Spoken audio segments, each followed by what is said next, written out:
Can you explain to me the student association, the Canadian one, is talking about instead having more across the board cut in tuition? Why is your approach? Why do you think your approach is better? Well, the two of the largest student associations, the Undergraduate Student Alliance, and they're here, as well as the College Student Alliance, which represents most of our colleges, which are numerous, worked with us over the last year, and they said, here are some of the challenges that we've got, and we worked on those. And I ran, Teresa ran on a 30% reduction.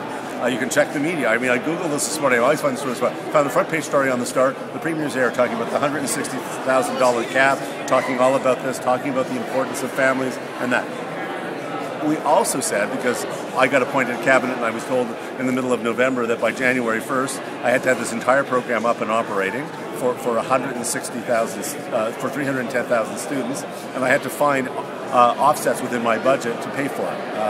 Because we couldn't increase our deficit. So that all happened in 2 months. We met a commitment. If we'd done something else, people would legitimately said, well, you broke your promise. You didn't promise a 12% reduction. You didn't promise a freeze. You promised 30% for dependent students. We also said that we will continue to work with students, that we did with Second Career, which Teresa can talk a lot about because she worked with that program here in Windsor before she was elected and understands how important that $20,000, $30,000 was to working families who had to go back to school and didn't have the skills anymore to learn and had to get a trade or had to get a university college education. We promised that. We're doing this incrementally. And as I said, the biggest issue, and you'll know this more in Windsor than anywhere else, people don't have to go to Toronto to go to university or college anymore. St. Clair had the largest enrollment increase this year of any college or university in the entire province. Windsor at 6.5% was within the top 4 or 5. Do you know what I mean? So the two fastest growing, and that was in a year where we had 90,000 more students coming into the entire college and university system. That's bigger.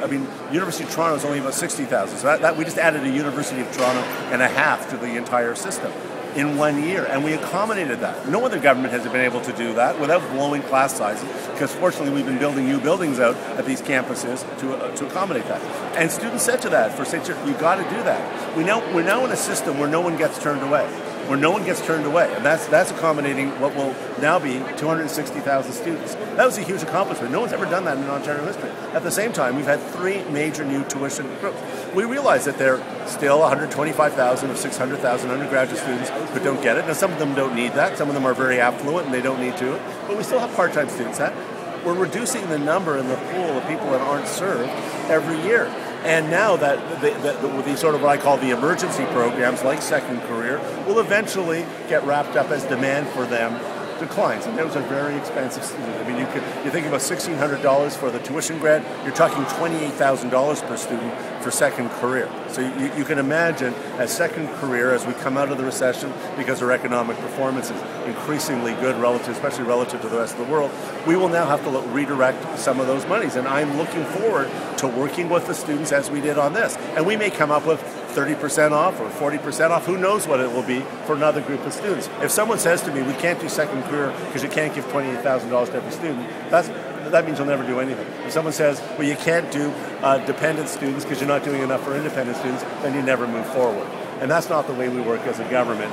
We keep coming back to the table to try and find new solutions so that we don't spread the peanut butter all, because the needs of those hundreds of thousands of students are different, and we need to develop programs that are specific to the needs of different groups of students.